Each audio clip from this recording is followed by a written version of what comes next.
Hello everyone, very good morning. নতুন video নিয়ে চলে এসেছি আবারও। দেখতেই পাচ্ছ সকাল সকাল মা বেটায় রেডি হয়ে গেছি। তো কোথায় যাচ্ছি, কী জন্য যাচ্ছি, দেখতে থাকো তোমরা। তো চলে এলাম পার্লারে নিজেকে একটু সাজাতে, কারণ পুজোর আর মাত্র 3 দিন বাকি। তো ফার্স্ট আমি করে নিয়েছিলাম হাইলাইট, তখন না ভিডিও করতে একদম মাথায় ছিল না। এখন আমি করে নিচ্ছি হেয়ার স্পা।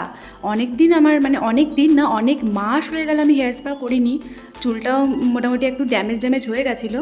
তো সেজন্য ভাবলাম যে সামনে তো পুজো এসেছে, যারা অসুন্দর আমার মতন, যারা দেখতে সুন্দর না, তাদেরকে তো সুন্দর হতেই হবে, তাই না?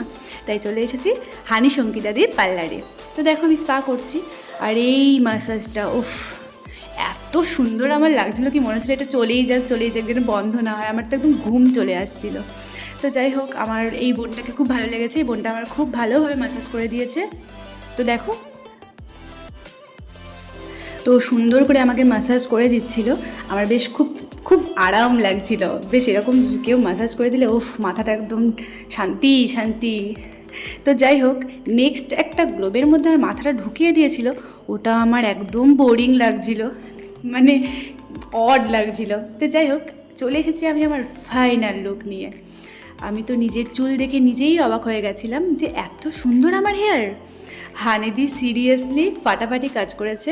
আর আমার হাইলাইটটা তো জাস্ট চুমু, দারুণ হাইলাইটটা লেগেছে। আমি ঠিক যেই রকম কালার চেয়েছিলাম ঠিক সেম কালারটা এসেছে। আর আমার চুলটা দেখে সবাই ভাবছে কি আমি স্মুথনিং করেছি। একদমই না, আমি একজন ভিখারি মানুষ, আমার কাছে অত টাকা নেই স্মুথনিং করার জন্য। তো নর্মাল স্পা করেই আমি একদম ফাটিয়ে দিয়েছি। কি বলো তোমরা? দেখো আমি একদম একটু ক্যাপ মেরে নিচ্ছিলাম ভালো করে। আমি খুব সুন্দর পারি। তো যাই হোক, তোমরা প্লিজ আমাকে কমেন্ট করে বলো যে আমার নিউ লুক, আমার নিউ হেয়ার কেমন লাগছে, বলতে কিন্তু ভুলো না।